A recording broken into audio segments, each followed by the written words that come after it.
He was one black with three young white men who happened to end up with his phone, happened to end up with his keys. This does not smell right. We did not get all the answers we want. Nolan went on a 4th of July boat trip with friends. After some of them returned without him, his mom contacted police. Please report her 18-year-old son, Nolan Wells, missing passing at 3 Horn Island. And now NBC News has obtained new audio, part of a records request of a call made to a private towing company by some of Nolan's friends. We're sinking. Can y'all please come? A mom of one of those friends wrote last week that the group left without Nolan when their boat began malfunctioning and that Nolan decided to stay on the island. Is everybody on board in good health otherwise? Yeah, everybody's on board. As Nolan's family waits for answers, they've learned the case will be presented to a grand jury once the investigation is complete. The DA telling NBC News that's standard procedure for cases dealing with unknown causes of death and not an indication that a crime was committed. We also agreed that we will have a mutual inspection of the cell phone with our experts and their experts. Nolan's parents have said they believe content may have been deleted from his cell phone and are still demanding a thorough and fair investigation. We know in America, in the South, certain people are investigated differently. The Jackson County Sheriff telling me his investigators have interviewed several witnesses and are still piecing together details. Do you feel like you're getting useful information that's been helpful to figuring out what happened? Yes, sir. We're getting very useful information, and we appreciate the public coming forward. Nolan's mother says planning for his funeral doesn't feel real. He didn't choose to stay on that island. Somebody left him there. Elmore Wansley said those words standing at a podium in Harlem, New York. His wife, Christine, stood beside him. Attorney Ben Crump and Reverend Al Sharpton flanked them both. It was July 10th, 2026, 6 days after his 18-year-old son went to a beach the 4th of July and never came home. A Mississippi family is demanding answers after the death of their 18-year-old son. Nolan Wells took a boat trip with friends to an island off Mississippi on the 4th of July, but didn't make it back home. His body was found a few days later. Earlier today, his parents, their attorney, Ben Crump, and Reverend Al Sharpton had this message for the public. He was one black with three young white men who happened to end up with his phone, happened to end up with his keys. This does not smell right. This notion that, well, he drowned, y'all have, I'm sure, seen all the videos out there. I mean, if he's drowning, nobody sees him drown? But I do want to say this. I would hope that any parent who, God forbid, would be in our situation, I would hope that you would do the same thing. I would hope that you would ask for any help, receive any help, to get answers, because at the end of the day, that's all we want. We just want to know. We just want to know what happened and why our baby didn't come home. Let's bring in CBS News correspondent Skylar Henry. Skylar, what else did we learn from that press conference? We saw Reverend Al Sharpton there. The family hired a civil rights attorney. Did they reveal why they believe this is not only a murder investigation, but a civil rights case? Well, I think there's just so many questions that are outstanding, Liz, and that is the reason why they're putting so much attention on this case. Obviously, what happened to Nolan Wells was tragic, but what happened? They literally do not know, based off of what authorities have told us up until this point, at least what they said earlier this week, is that he told friends to leave him behind on Horn Island, which is about 10 miles off of Mississippi's Gulf Coast, to stay behind to meet with a girl. We do not know that to be true. We know that friends have specifically said that that is something that happened. But based off of what the timeline is from law enforcement, is that he was last seen at 3 p.m., told his friends to go back, and no one saw him ever again alive, so much so that his mother put out a missing persons report that evening, and officials all across the board, both land, CN in the air spent a couple of days looking for him and found his body on Monday of this week. Now they're trying to figure out what happened. Where was the failure in communication? They say that his phone and keys were with friends who returned back to the mainland. Of course, he did not. His parents were on CBS Mornings, this morning, saying that they found that storyline to be odd. Why would he say that to his friends, but then leave his phone and keys behind? It just didn't add up, especially saying that this is a place that they've visited time and time again. But he's also not the type to leave without the group. My colleague Anna Schechter had the opportunity to speak with Nolan's parents earlier today during that press conference. She asked about what they feel as if went wrong, and also if anyone has sent any information that has been helping in this investigation. So you said that he stayed the night at a friend's. The first question is, did he stay with the friends that he went on the boat with? Yes, he did. And my second question is, has anyone come forward and provided you with other photographs or videos from Horn Island from July 4th that afternoon? They're starting to send them to our office, and that's where Attorney Park was being so adamant about. Please continue to send whatever videos you got, whatever pictures you got, and we're very thankful that some young people have done that. And I think it's important to point out here, Liz, too, that there are parallel investigations happening at the same time. We have one that is being led by the Jackson County Sheriff's Office, which is the agency that has taken on this case as of now. They say that they, too, are also asking for unedited videos and photos from that day at that time on Horn Island to help them connect the dots.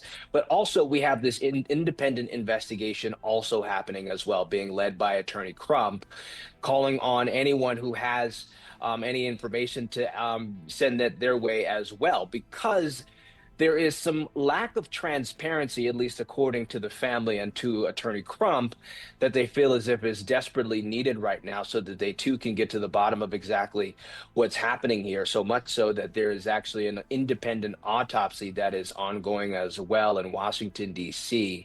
The family felt it important to send Nolan's body to Washington, D.C., away from the area where there are no ties there, so that they can get a third-party opinion in terms of what happened to him. We should point out an autopsy within the state of Mississippi has also concluded.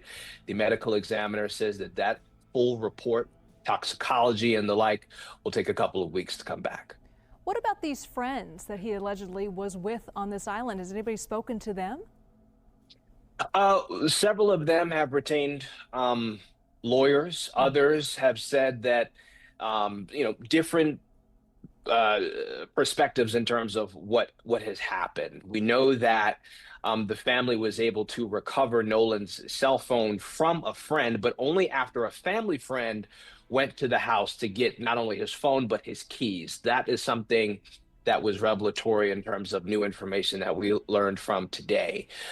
Many of the folks that we have spoken with call Nolan the type to bring communities together. He was beloved in that area, and is certainly not the type where people had any sort of issues with him. And so they find all of this strange, just the circumstances surrounding all of this. And then there is the conversation surrounding, the narrative of whether he told his friends to leave him behind so that he can meet with a girl. Well, we know that there is one young woman who has spoken with law enforcement, who has cooperated with them up until this point, following the leads there to see if there is any sort of guidance that could help figure out what happened to Nolan between July 4th and July 6th when his body was recovered. Still, though, a lot of unanswered questions right now. Law enforcement not exactly transparent with us either. We have made several attempts to try to reach out to them for additional comment, to follow up on questions and allegations, quite frankly, that the Attorney Crump had put out there, but we've yet to hear back. Skylar Henry, thank you so much for that update. He wasn't guessing when he said it. He'd spent 18 years teaching his son one rule above every other rule. If you leave with the group, you come back with the group. If you go with 5, you come back with 5. He told reporters days earlier. And Nolan, he said, always answered the same way. Yes, sir. So when investigators told his family their son had simply decided on his own to stay behind on a remote barrier island 10 miles off the Mississippi coast, to catch a ride back later with people he'd only just met that day, Elmore didn't hear an explanation. He heard something that didn't fit the boy he raised. This is the story of what happened to Nolan Wells. Not the rumors, not the theories that have flooded comment sections and group chats for weeks. What's actually been confirmed? What remains a genuinely open question, and why? Weeks later, his own parents still don't accept the story they were first handed. If you're new to this case, stay with us, because we're going to walk through this in order from the very beginning, the way it actually unfolded. And if you've been following it since the first week, stay with us too, because there is new material here, GPS data, dispatch audio, procedural developments, that reframes parts of this timeline in ways that hadn't fully come together until recently. Before we start, it's worth saying plainly what this video is and isn't. This is not a verdict. Nobody has been charged with crime in connection with Nolan Wells' death. No cause of death has been officially confirmed. Everything in this video is drawn from public statements by the family, their attorneys, law enforcement, and reporting from outlets including CBS News, NBC News, ABC News, CNN, and local Mississippi press. Where something is a claim rather than a confirmed fact, we're going to tell you that clearly, because this case has already suffered enough from claims being repeated as if they were settled. We're not going to add to that. Now, let's begin at the beginning, not with the disappearance, with who Nolan Wells actually was, before he was a case number, before he was a headline, before his name appeared in a grand jury referral. Nolan Xavier Wells was a kid from Ocean Springs, Mississippi, who made the people around him feel like they mattered. Ocean Springs sits on the Mississippi Gulf Coast, a small coastal city known for its bayous, its art scene, and its easy access to barrier islands just offshore. It's the kind of town where teammates stay close long after graduation, where a Friday night football game still pulls out half the community, and where a family like the Wansleys, raising 6 children under one roof. We continue to follow developments in the investigation into the death of 18-year-old Ocean Springs native Nolan Wells, and new questions are emerging as the family moves forward with funeral plans and seeks answers about what happened on Horn Island. WXXV's Megan Fayard joins us live in studio. Megan, we have new information tonight regarding funeral arrangements that differs from what was previously reported. What are the latest details? That's right, Aubrey. The Mississippi Coast Coliseum and Convention Center says the Wells family has decided not to hold funeral services at the facility. The announcement comes after reports on Monday indicated the Coliseum Commission Board had approved the venue for the services.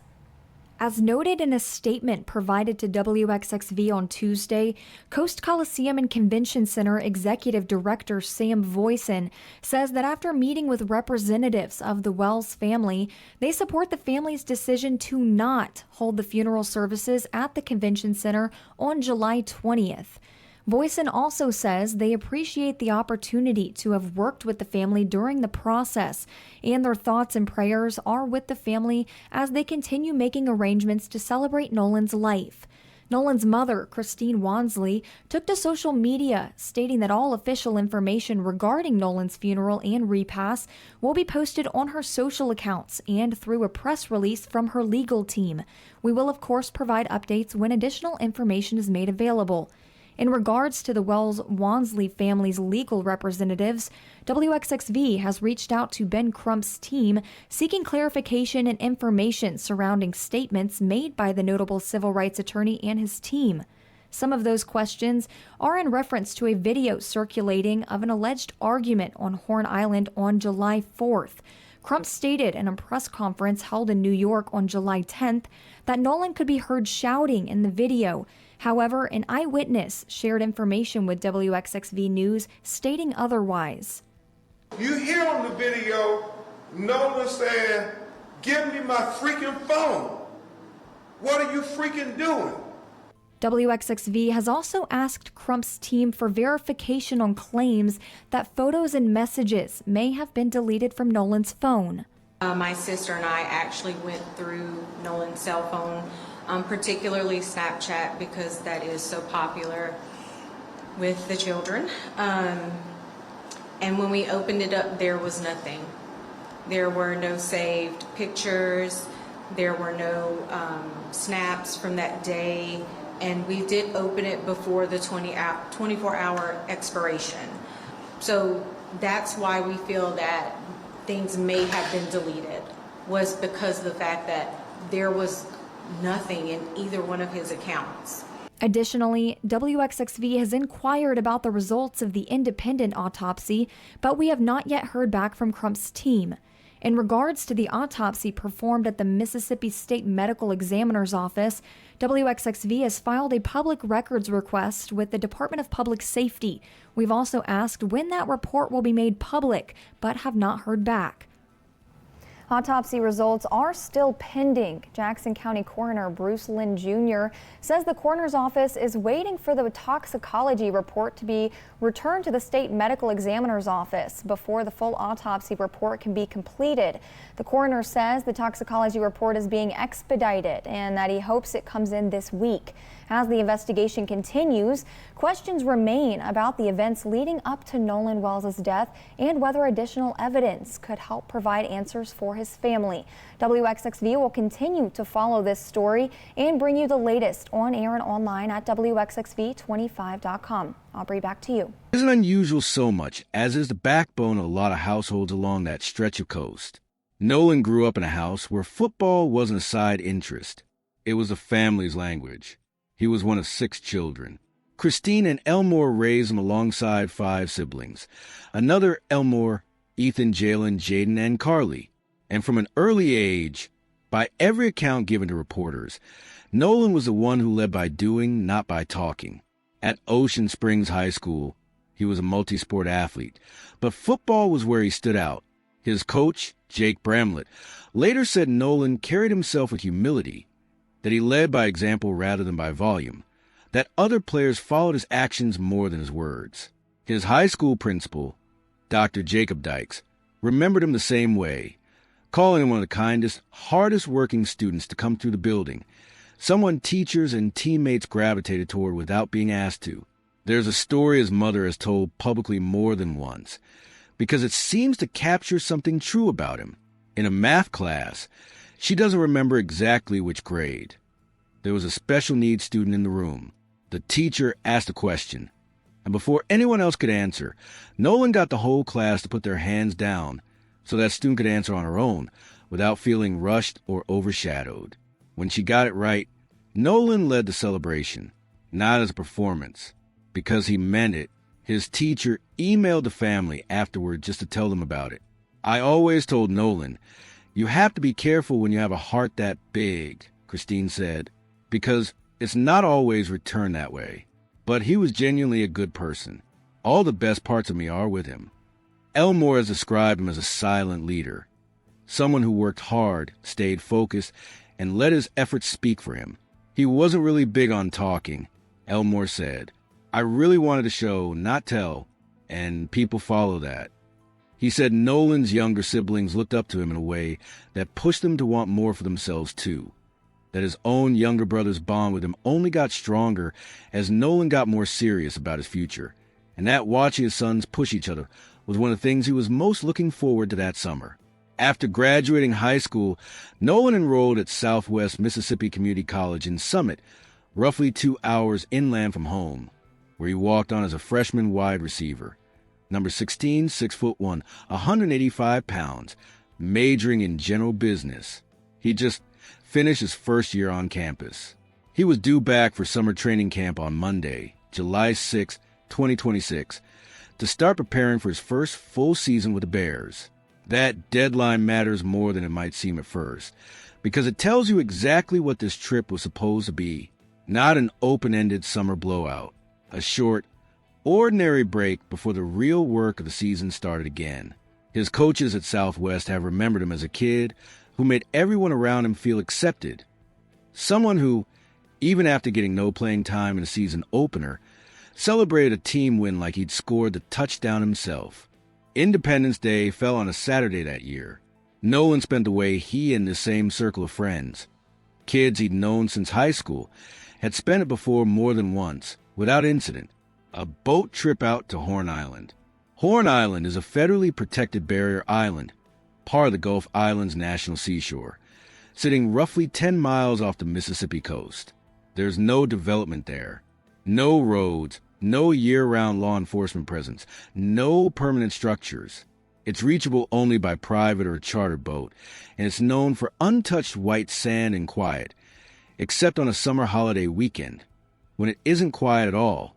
Photos and videos from that afternoon, some shared publicly, some gathered by investigators, show dozens of boats anchored along the shoreline, groups of young people wading in water that barely reaches their shoulders, coolers open, music carrying across the sandbar. Some accounts from witnesses describe hundreds of young people scattered along that stretch of beach that day. It's the kind of scene that plays out on that same stretch of coastline every 4th of July, and nothing about it, on its face, was unusual. Nolan launched from a private dock near Ocean Springs that morning with his group. Christine didn't press him for a specific time he'd be home that night. There was no reason to. This exact group had made this exact trip before, without a single problem, and an 18-year-old coming and going on a holiday weekend wasn't unusual in that family. It was supposed to be one more ordinary day on the water before the season, and everything that came with it started back up. It didn't turn out that way. Here's what the record actually shows, pieced together from GPS data later obtained by CBS News from the Mississippi Department of Marine Resources. Dispatch audio obtained separately by NBC News through a public records request, and public statements from the Jackson County Sheriff's Office. According to the GPS records, the boat carrying Nolan's group left its dock at approximately 9:56 that morning.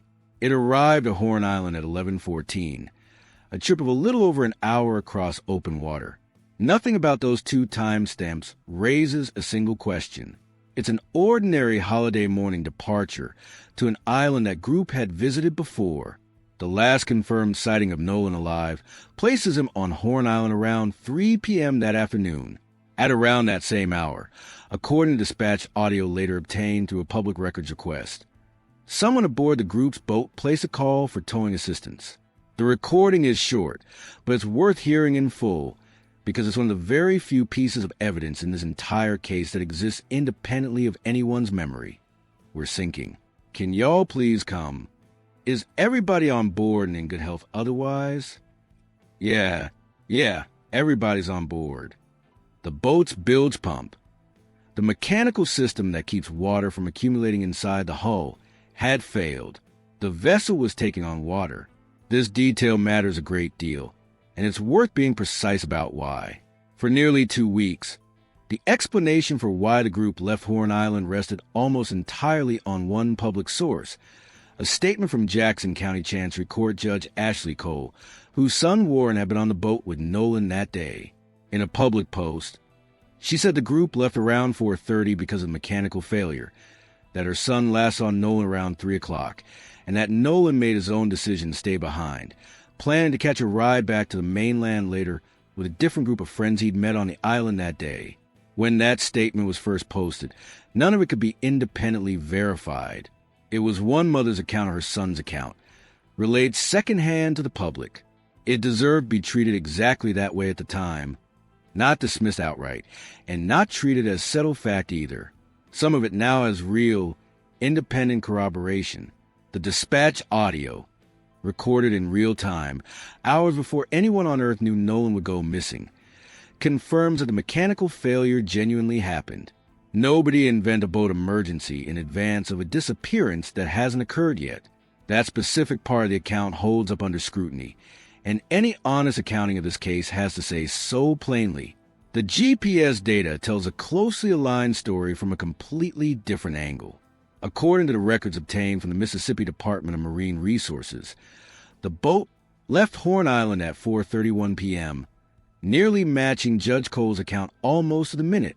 It returned to its original departure dock at approximately 5:44 p.m., after apparently being towed for several miles at reduced speed before picking back up to a normal cruising speed less than an hour later. So here's what is confirmed, and it's important to separate this clearly from what is not. Confirmed. The boat had a genuine documented mechanical failure that afternoon.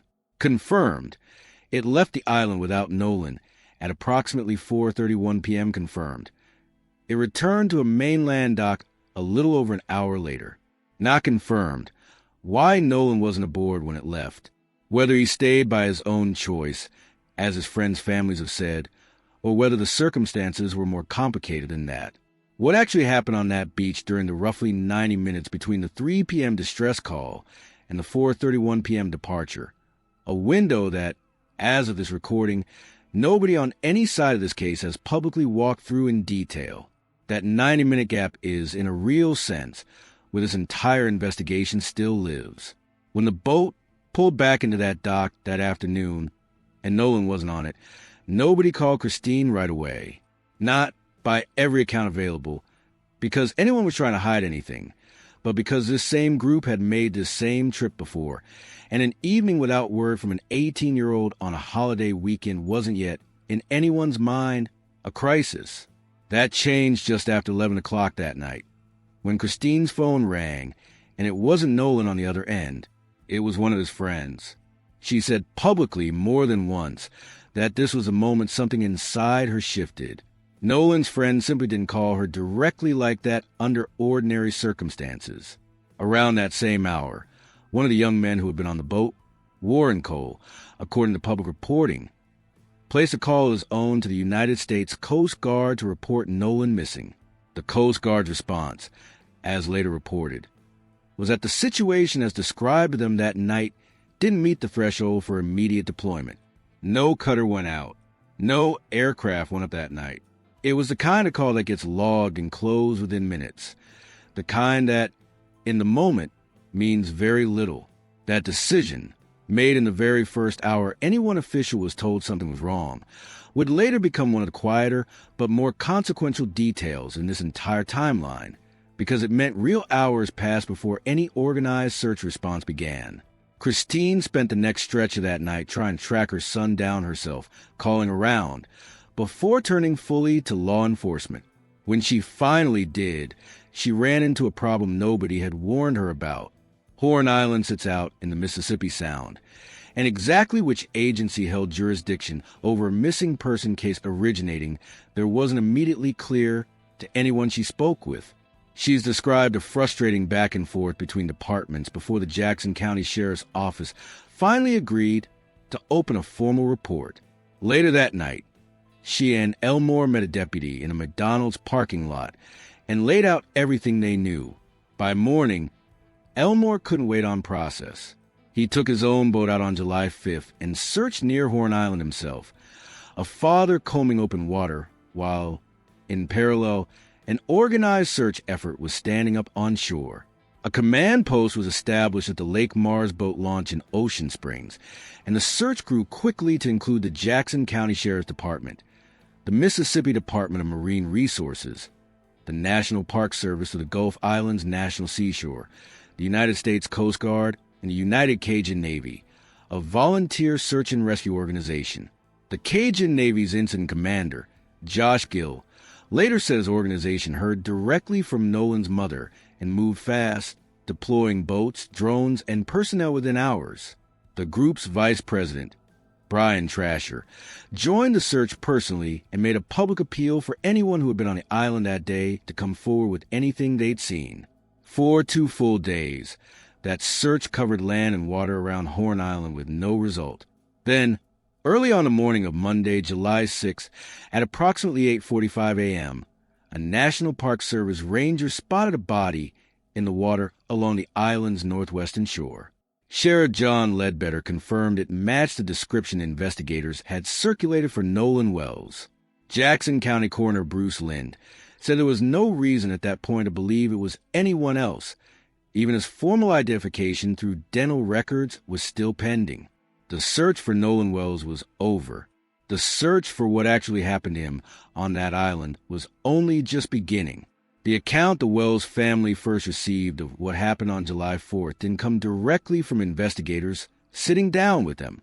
It came from Jackson County Chancery Court Judge Ashley Cole, delivered in a public Facebook post. Her son Warren had been one of the young men on the boat with Nolan that day, and according to Judge Cole, he had cooperated fully with investigators.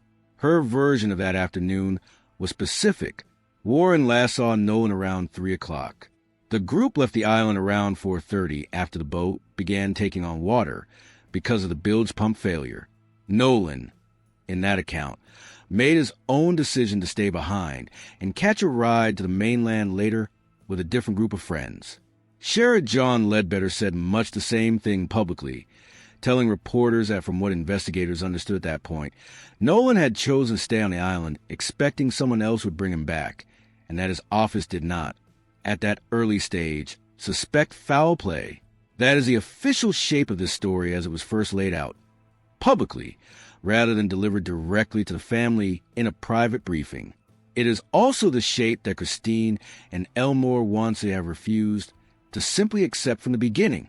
When law enforcement first suggested to them that this looked like an accidental drowning, Christine's response was immediate. Why was everyone so quick to reach that conclusion? Not because she had a competing theory fully formed, because the explanation arrived faster in her view than the questions surrounding it had actually been answered. There was also the matter of the young woman Nolan was reportedly spending time with that afternoon. In the earliest version relayed Christine, this young woman was described in vague terms, essentially unaccounted for, not someone any of the other young men on the boat could vouch for directly. That detail alone was enough to unsettle a mother already searching for her missing son. Since then, this specific piece of the story has become considerably clearer. The young woman has been publicly identified by her first name, Katie, and her mother, Gracie McCormick, came forward on social media to confirm that her daughter really was on Horn Island that day, that she and Nolan spent time together, and that the two of them parted ways before he went missing. By her mother's account, Katie has no knowledge of what happened to Nolan after that. According to that same account, Nolan told Katie he believed he was heading back toward the boat he'd originally arrived on, while the friend group's account has him saying the opposite, that he intended to stay behind. So the mystery of who Katie is has been resolved. What hasn't been resolved is why the very first explanation this family received made her sound like an unreachable stranger, when in fact she had a mother willing to speak publicly the moment the story broke nationally. That gap between the earliest version of events and the version that emerged later isn't a matter of anyone's word against anyone else's. It's simply sitting there in the open for anyone following the timeline closely to notice. The most circulated single piece of evidence in this entire case is a short video filmed from a boat panning across the water toward a crowded stretch of Horn Island. Somewhere in that footage, according to the family's legal team, a voice could be heard demanding a phone back. Something close to, "Give me my phone. What are you doing?" Attorney Ben Crump told multiple outlets in the case's early days that his team believed that voice belonged to Nolan. For a large portion of the public watching this case unfold online, that claim was treated almost instantly as confirmed fact. It became one of the most repeated and most dissected details of the entire story. It has since been directly disputed. A friend named Trayston Shepard came forward publicly to ABC News and to Biloxi Sun-Herald and said the voice on that video is his own, from an entirely separate, unrelated altercation with someone else that day, and that Nolan isn't even shown in the footage. He's described being physically calmed down and helped off a boat during that altercation, and said Nolan was nearby in the water, out of frame, at the time. At a later press conference, a reporter pressed Crump directly on whether that quote could actually be confirmed as Nolan's voice.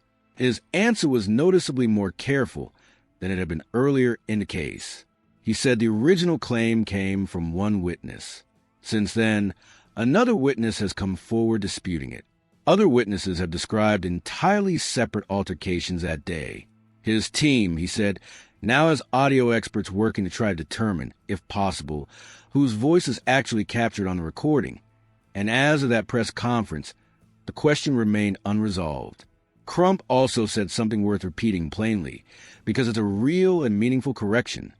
Going forward, his team would be more careful to frame single witness claims explicitly as claims. This is what a witness told us, rather than presenting them as confirmed fact. That is a genuine walkback of one of the single most emotionally loaded details in this entire case, stated on the record by the family's own attorney. It's worth knowing, because the original clip and the original quote still circulate widely online as though they were never corrected. Shepard's fuller account adds more context worth including here. On the question of the phone itself, he said there was nothing suspicious about how it ended up separated from Nolan, that everybody in the group left their phones on the boats that day, protected from salt water and splashing, and that when Nolan got in the water, he put his own phone on the boat's dashboard alongside roughly 15 other phones belonging to other people in the group. He's also said, plainly and on the record, that the reason Nolan stayed behind was that he met a girl that day and wanted to keep talking with her, planning to catch a ride back later with another boat in the group. Nolan's parents, through their attorney, have responded to Shepard's account with more grace than internet discourse around this case usually allows. They said they've never personally met him, and that they can't discount what he remembers, that they welcome every account, because what they actually want before anything else is the truth. Now, separate from the disputed video and the disputed quote, there's the phone itself, the physical device, and what happened to it after Nolan went missing. This detail doesn't depend on anyone's memory of a chaotic afternoon, and it's worth walking through carefully. When Nolan was reported missing, his phone wasn't with him. It surfaced in the possession of one of his friends. Christine has said that she and her sister tracked the device themselves, using a family location-sharing app, and located it at a friend's residence rather than being handed it directly by anyone. When she and her sister went to the phone, she said both of Nolan's Snapchat accounts were completely empty. No saved photos, no saved videos.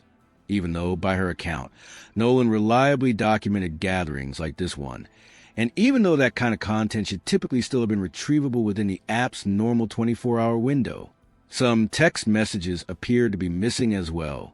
None of that, on its own, proves tampering by anyone. People clear their phones for all kinds of reasons that have nothing to do with a crime.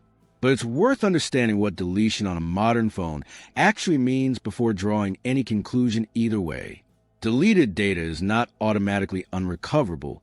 Forensic extraction can often retrieve information off a device long after someone believes it's permanently gone, and separately, carrier-side records exist independently of whatever survives on the device itself. As of the most recent public statements, Sheriff Ledbetter's office has said it never had physical possession of the phone and formally requested it for forensic extraction, while family's own investigators examined the device first. Following the family's meeting with the district attorney's office, both sides agreed to something significant: a mutual, simultaneous inspection, meaning the family's forensic experts and law enforcement's experts will examine the device together, at the same time, seeing the same data pulled the same way, specifically so that neither side can later dispute how the other's process was handled. This arrangement matters more than it might first appear. In cases where there's already a trust deficit between the grieving family and local investigators, a joint, simultaneous digital examination eliminates most of the disputes that would otherwise follow, over chain of custody, over whether anything was altered, over whose forensic findings deserve more weight. Everybody watching the same screen at the same time removes almost all of that uncertainty. It's also, according to legal analysts who discussed this case publicly, a fairly unusual arrangement, one that likely wouldn't have happened without the sustained public and legal pressure this case has generated. If there's a single detail in this entire timeline that doesn't rely on anybody's memory, phrasing, or account of chaotic holiday afternoon, it's this one. Jackson County Coroner Bruce Lynn told CNN directly that the swimsuit recovered on the body matched the one Nolan had been photographed wearing earlier that same day. There is no dispute there, no contradiction. It is so far the single fact in this timeline that both the family and the official investigation agree on without qualification. What they don't agree on is what that fact means for how he ended up in the water in the first place. Ben Crump has said publicly more than once that Nolan was a genuine athlete, in peak physical condition, a strong swimmer, and at a crowded holiday beach with hundreds of people scattered along, it isn't the kind of place a strong swimmer simply disappears from unnoticed. Coroner Lynn has offered a different frame. He's told CNN that the current on that end of Horn Island runs strong, and that stretch of the barrier islands has a documented history of drownings over the years. Independent of the specific case, Brian Trasher of the United Cajun Navy occupies a position that sits between both of those accounts. He said publicly that the rip current in that area on July 4th was strong enough that even the strongest swimmers can struggle to break free of it. And in the same breath, he's wondered aloud how, with that many people scattered across that beach that day, not a single person reportedly noticed somebody in distress. Neither man is necessarily wrong about what he's describing. Newly released audio obtained by NBC is shedding light into the tragic disappearance and death of an 18-year-old star football player. We're sinking. Can you all please come? After he mysteriously vanished during a 4th of July boating trip. And is everybody on board in good health otherwise? Yeah, everybody's on board. Here's the latest on the disappearance and death of college wide receiver Nolan Wells. A 4th of July boating trip turned tragic in Mississippi after college student Nolan Xavier Wells went missing on Horn Island. According to authorities, Wells and a group of friends took a boat out to the island, a popular spot about 10 miles off the Mississippi Gulf Coast, to celebrate the 4th. Though it isn't clear what exactly transpired on the island, the Jackson County Sheriff's Office said Wells was last seen around 3 p.m., talking to a girl at the north end of the island. Ashley Cole, a judge in Jackson County, whose son was among the youngsters with Wells on the boat trip the day he went missing, confirmed in a Facebook post that her son also last saw Wells around that same time. Warren was interviewed by the Jackson County Sheriff's Department and cooperated fully. He saw Nolan last at around 3 p.m. on July 4th. They left around 4:30 p.m. when the boat was taking on water, and they had an issue with the bilge pump. Nolan made a decision to stay on the island and return inland later with another group of friends. Jackson County Sheriff John Ledbetter confirmed to ABC News that Wells's friends left the island without him, telling the outlet that Wells supposedly chose to stay on the Oasis. And now, new audio from Wells's friend's boat is revealing new information about their sea voyage back from the island that lines up with Cole's Facebook statement. According to audio obtained by NBC, the teens called for help when their boat suddenly malfunctioned and started taking on water at around 4 p.m. In a call to dispatch, the operator of the boat called for towing assistance. We're sinking. Can you all please come? And is everybody on board in good health otherwise? Yeah, everybody's on board. GPS data obtained by the Mississippi Department of Marine Resources and shared with NBC News showed the boat leaving the western tip of Horn Island at 4:31 p.m. The boat was reportedly towed for around 3 miles before picking up normal speed less than an hour later. It returned to the location it originally departed at 5:44 p.m. without Wells. Later that night, Wells was reported missing by his mother after he didn't return home. A U.S. Park Service ranger recovered his body off the northwestern tip of the island 2 days later. The circumstances leading up to Wells's disappearance and death still remain unclear, leading Wells's mourning family to retain the services of prominent civil rights attorney Ben Crump, who insists that they will, quote, not rest until every fact about what happened to Nolan on Horn Island is brought into light. The hope is that when this is presented to the grand jury, all relevant witnesses and evidence will be presented to them so that we can have a fair and impartial investigation into the death of Nolan Wells. Crump has also ordered an independent autopsy paid for by the former NFL quarterback Colin Kaepernick. Wells's body was flown over 800 miles to medical examiners in Washington, D.C. for the independent review. Jackson County Coroner Bruce Lynn told CNN that Wells's body had no signs of physical injury. Wells's cause of death hasn't been released, but Jackson County Sheriff John Ledbetter said he had no reason to suspect foul play was a factor. Investigators suspect the football star drowned on the now ill-fated trip. Wells's funeral is set to take place in Ocean Springs on July 20th, with Wells's mom telling the press that they are looking to celebrate the teen's life. He would not want us to be sitting around crying and eating, and so what we're going to do is kind of have a party to celebrate him. They're each describing two different, genuinely unresolved halves of the same open question, and that question remains open as of this recording. Within days of Nolan's body being recovered, this case pulled in support from well beyond Ocean Springs, and it's worth walking through why, because the reasoning matters as much as the names involved. Colin Kaepernick agreed to help fund an independent autopsy, flown up and performed in Washington, D.C., specifically by a pathologist, publicly named as Dr. Roger Mitchell, chosen because he had no professional ties to Mississippi law enforcement whatsoever. Filmmaker Tyler Perry stepped in separately to cover funeral costs for the family. Beyond those two names, a community fundraiser, boosted by strangers who never met Nolan, passed six figures within days. At the press conference in Harlem on July 10th, Reverend Al Sharpton opened by telling the room plainly that what this family had been told did not make sense. Attorney Liza Park, a senior member of Crump's legal team, told reporters it didn't take a law degree to recognize that something here was wrong. Crump himself has been direct about why a Mississippi case needed outside eyes involved at all. It isn't only the specific facts of this one case that concern him, he said. It's the weight of Mississippi's own documented history that makes a family in this position reasonably wary of a state-led investigation clearing itself without independent review.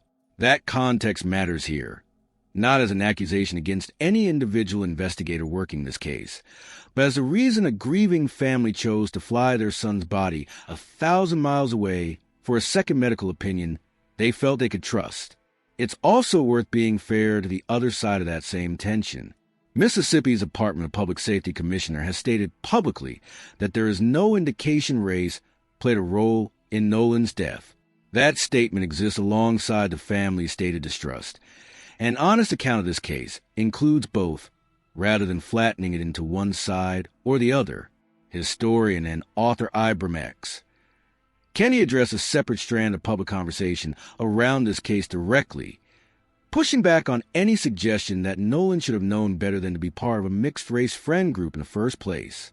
Blaming him for simply being there, Kendi argued, is exactly the kind of reasoning that lets everyone else involved off the hook for asking harder questions. Strip away all of the outside commentary, though, and what's left is a short list of plain, procedural questions that any serious, transparent investigation still owes this family an answer to. Why did a call for help placed at 11 o'clock that night lead nowhere official until hours later? Why Nolan's phone and keys passed in more than one set of hands before ever reaching his own family? And whether that chain of possession, however innocent it may ultimately turn out to be, was ever properly documented as it moved? And why a sheriff's office felt confident enough to state publicly, this early in an investigation, that it didn't suspect foul play? None of that is an accusation leveled at any single named person. It's simply what a thorough, transparent investigation still owes a grieving family, regardless of how this ultimately resolves. On the morning of Wednesday, July 15th, Christine and Elmore Wansley sat down directly with Jackson County District Attorney Angel Myers-McElrath and members of her office for the first time since their son's body was recovered on July 6th. Ben Crump was with them, along with attorney Eric Hertz, who was leading the family's independent investigative effort, and attorney Liza Park. Afterward, standing outside, the legal team confirmed two concrete developments that came directly out of that meeting. First, once the Jackson County Sheriff's Office finishes its investigation, the case will be turned over to a grand jury. The district attorney will hand everything over once all the information has been collected and the investigation is formally complete. It's worth being precise here, because this is exactly the kind of announcement that gets distorted within hours online. A grand jury referral for an unnatural or suspicious death is standard procedure in Jackson County. It does not, by itself, mean that criminal charges are coming. District Attorney McElrath's office has stated directly that authorities have not indicated, at this stage, that this is being treated as a criminal investigation. A grand jury is a panel of citizens, typically somewhere between 15 and 25 people in this jurisdiction, who review evidence that prosecutors present to them and decide whether there's enough to support formally moving forward. It is not a trial. There's no defense presentation in the way you'd see in a courtroom, no cross-examination in the traditional sense. It is prosecutors presenting evidence, and the panel deciding whether that evidence supports an indictment. That said, the fact that this case is heading toward that body at all is a meaningful procedural marker, a formal, structured next step, rather than the investigation simply continuing indefinitely in the background with no clear endpoint. Second, both sides agreed to that mutual, simultaneous inspection of Nolan's phone described earlier. Family experts and law enforcement experts examining the same device at the same time, so that everybody sees exactly the same data as it's extracted. Attorney Eric Hertz added meaningful detail of his own during that press conference. He said there are still a great many unanswered questions, and that because of confidentiality protections that apply even to victims' families under the law, the family did not receive every answer they'd hoped for in that meeting, a limitation of the process. He was careful to note, rather than evidence of any specific wrongdoing. He also disclosed something that gives a real sense of scale for how much public attention this case has generated. His team, he said, is fielding somewhere between 50 and 100 calls a day from people who say they were on Horn Island around a relevant time, or who know someone who was. That is an enormous volume of incoming information for any legal team to manage, and part of why Hertz says his team is now working to encourage people who are speaking to families' investigators to also cooperate directly with law enforcement, because some of those callers, by his account, are currently willing to speak only with the family's team, not with the sheriff's department. That detail alone suggests there's at least some segment of the public that trusts the family's independent investigation more, in this specific moment, than they trust local law enforcement in this specific case, which loops directly back into broader question of trust that's been present in this story from its earliest days. There was also a specific, checkable procedural grievance raised at that meeting. Under Mississippi law, according to Hertz, crime victims, which, under most state victims' rights statutes, extends to immediate family in a death case, are entitled to receive an incident report and certain baseline case information within a specific window, which Hertz cited as 72 hours. That window had long passed by the time of this meeting, and the family still had not received that report. This is worth separating out from every other claim in this case, because it isn't a matter of competing witness accounts or disputed audio. It's a statement about a specific legal entitlement and whether it was met on time, and if accurate, it represents a real procedural gap independent of anything else in dispute. Christine added personal, human detail here that's worth including in full. She said the last time anyone from the sheriff's department had actually communicated with the family before this meeting was the previous Tuesday, and that contact wasn't even initiated by the sheriff's office. She was the one who sent a text message asking for an update on her own son's death investigation. Following this meeting, the district attorney's office agreed to take over as the family's primary point of contact going forward through a dedicated victim advocate. Christine said she appreciated that the office acknowledged responsibility for the communication gap that had existed, but it's worth noting plainly, this acknowledgement and the plan to fix it came only after the family's legal team raised the issue directly in this meeting, not proactively from law enforcement beforehand. There's one more thread from the same press conference that sits heavier than anything procedural, and it deserves its own space rather than being folded into a list of updates. When a reporter asked directly whether the family's legal team was concerned about death threats and the increasingly hostile atmosphere building around this case online, Crump's answer did not hold back. He confirmed that people connected to this case, including friends of Nolan who have spoken publicly, like Trayston Shepard, have received actual death threats. And then he disclosed something that needs to be stated plainly, because it is not a hypothetical concern about the future of misinformation. It is something happening right now to a specific grieving parent in the middle of an active investigation into her own child's death. Artificial intelligence-generated fake videos depicting Christine Wansley herself have reportedly been circulating online. Fabricated footage of a mother, built with AI, spreading while she is simultaneously trying to plan her 18-year-old son's funeral, sit through repeated press conferences in front of national cameras, and fight for a police report she is legally entitled to under state law. Crump's message on this point was simple and direct, and it applies to every single name that has been floated in this case, on every side of it. without exception. Nobody's life should be threatened in the pursuit of the truth.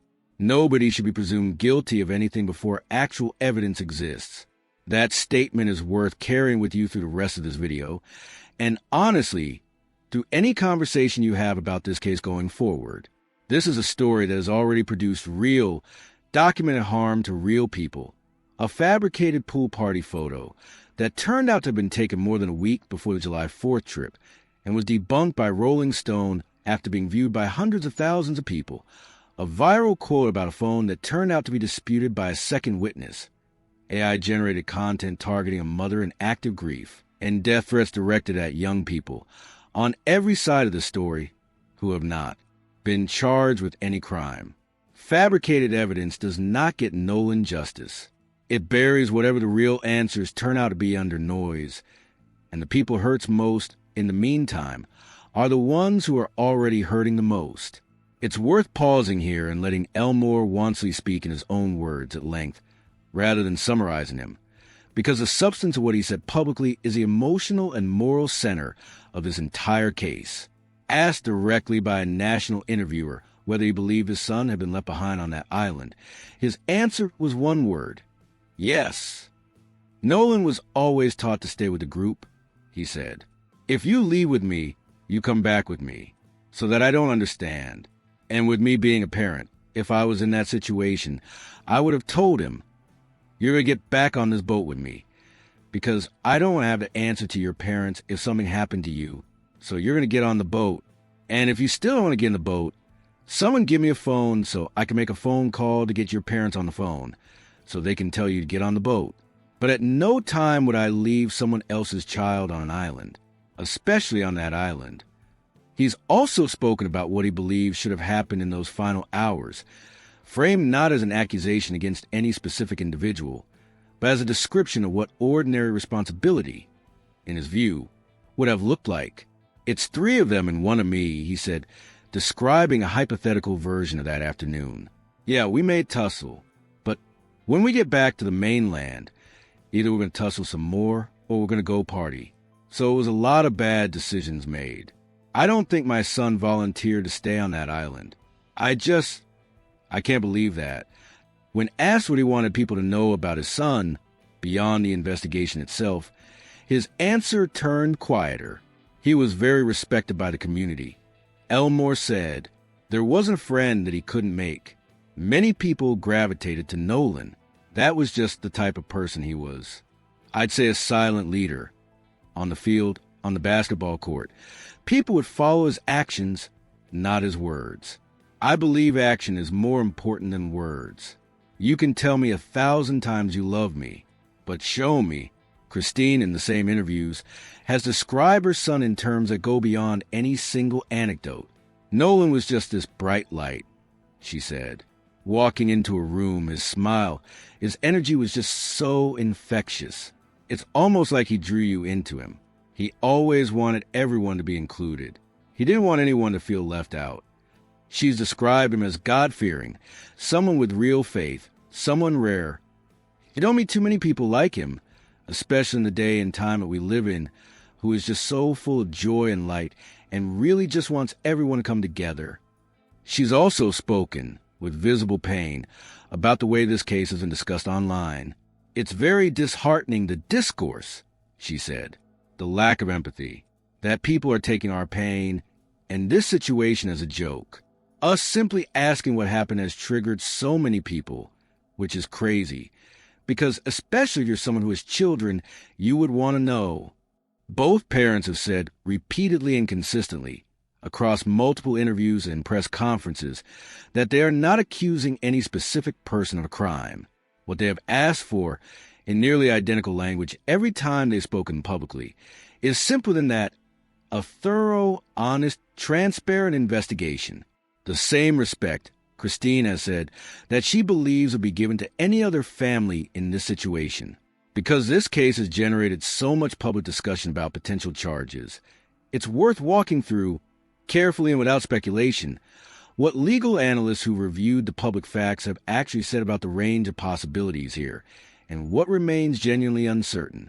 Civil rights attorney Tyler Bailey, discussing the case publicly, has said that if this matter does go before a grand jury, the range of potential charges connected to the disappearance and death of a young man is broad and doesn't necessarily point toward a homicide charge specifically. It could involve, he's noted, anything touching on obstruction of justice, accessory after the fact, or other offenses tied to how the immediate aftermath was handled. Not necessarily proof of who caused the death, if anyone did. On the specific question of homicide-related charges, Bailey has been direct that this remains genuinely difficult to assess from the outside because the cause of death itself has not been determined. Determining whether physical evidence supports blunt force trauma, whether someone was in the water under coercion versus voluntarily, or whether ordinary drowning occurred, is a kind of forensic question that depends entirely on what the pending autopsies show, not on witness testimony alone. He's also noted that a joint cell phone inspection of this kind is highly unusual, that it typically doesn't happen without significant public and legal pressure, and that its existence here reflects real distrust between the family and the initial law enforcement response, alongside a genuine effort by the district attorney's office to rebuild some of that trust. On the question of what a grand jury declining to indict, or the district attorney choosing not to present the case at all, would mean, analysts have noted that grand jury proceedings in Mississippi are secretive. There's no media coverage of the proceedings themselves, no defense attorneys present, and the family's own attorney would not be present either. It would be a prosecutor presenting evidence to a panel that decides, on its own, whether probable cause exists. If the panel declines to indict, there will likely be public questions about what evidence was or wasn't presented to them. But that outcome on its own would not necessarily indicate wrongdoing on the part of prosecutors, since a grand jury's threshold is different from proof beyond a reasonable doubt. None of this tells us what will actually happen. It's included here because understanding the actual legal mechanics, rather than treating the phrase grand jury as a synonym for murder charges are coming, is part of covering this case honestly. At the center of nearly every unanswered question in this case sits one piece of pending evidence: the cause and manner of Nolan's death, which has not yet been officially confirmed by either medical process currently underway. The state autopsy was carried out on July 7th at the Mississippi State Medical Examiner's Office. Investigators have said there is currently no indication of drug or alcohol involvement, though officials have been clear that this reading is preliminary. A full, official cause and manner of death has not been released because the medical examiner is still waiting on toxicology results that officials themselves have said could take a couple of weeks or longer, depending on lab capacity. The independent autopsy, performed in Washington, D.C. by Dr. Roger Mitchell and funded in part by Colin Kaepernick, has also not been made public, even though Crump has said at multiple points that he expected those findings soon. As of the most recent press conference covered in this update, the family's own attorneys confirmed they are still waiting, that the independent doctors, in Crump's words, ain't got their autopsy back either.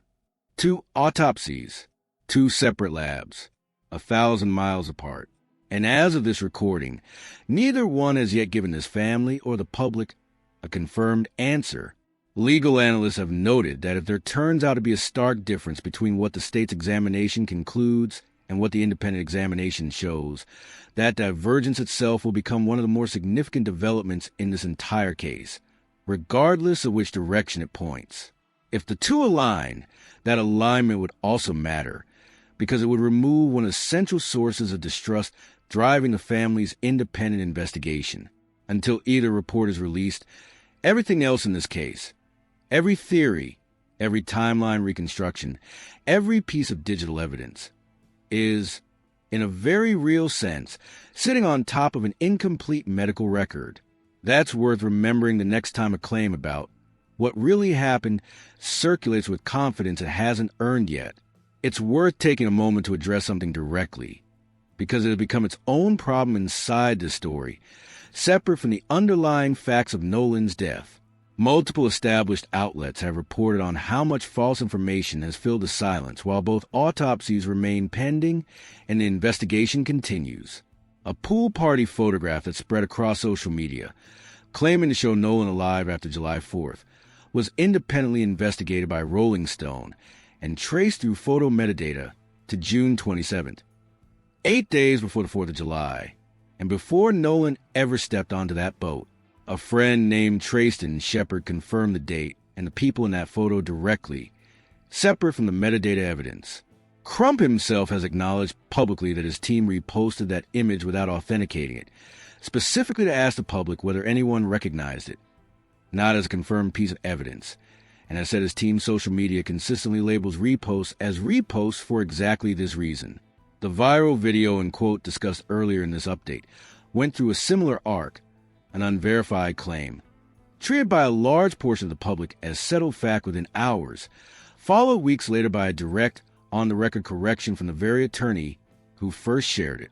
If you see a claim circulating online right now stating that either autopsy's results are already out, especially one describing a specific, dramatic new finding, treat that claim with real skepticism until it's confirmed by a named source that can actually be checked. That gap between an emotionally invested public and a slow, careful medical and legal process is exactly where fabricated claims tend to spread fastest. And this case has already demonstrated that pattern more than once. It's also worth remembering that every rumor that later turns out to be false doesn't just waste attention in the moment.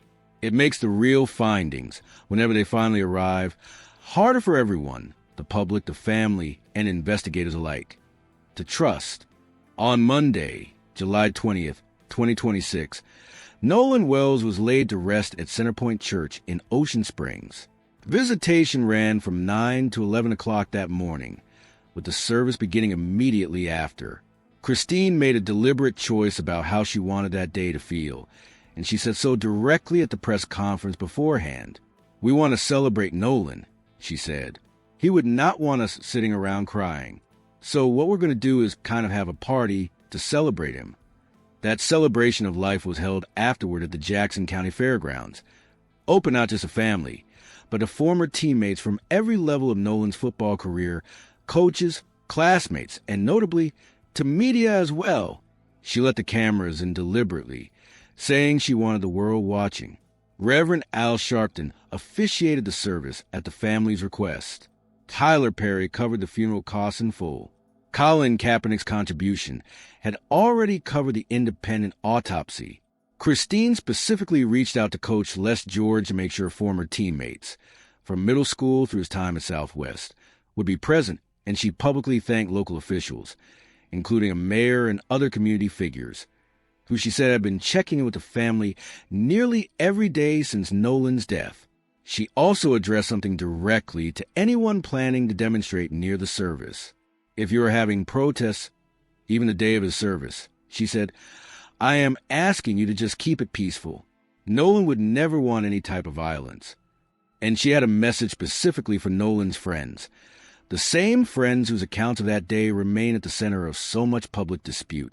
"Please just take care of your mental health," she said, "because I know this is a lot. It's a lot for us, and I know you guys are feeling some of that too."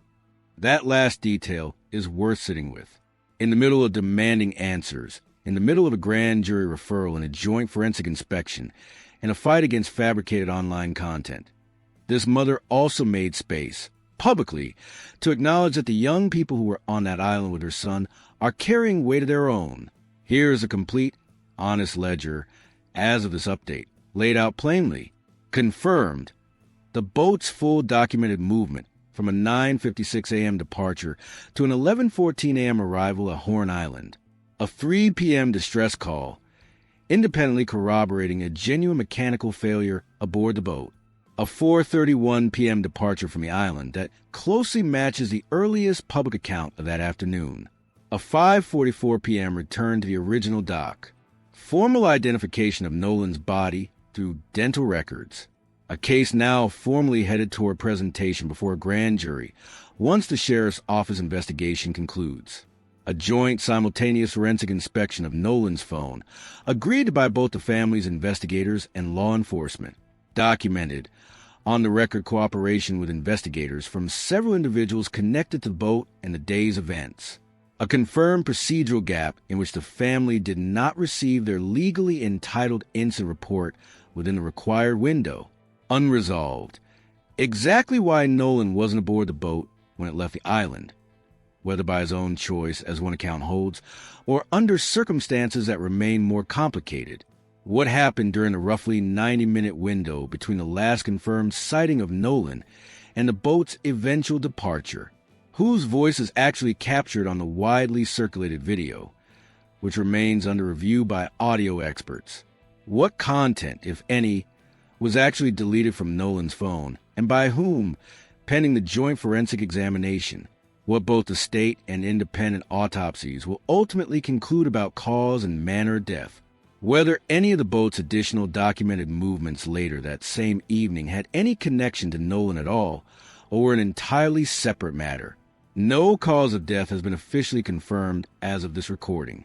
No individual has been named a suspect.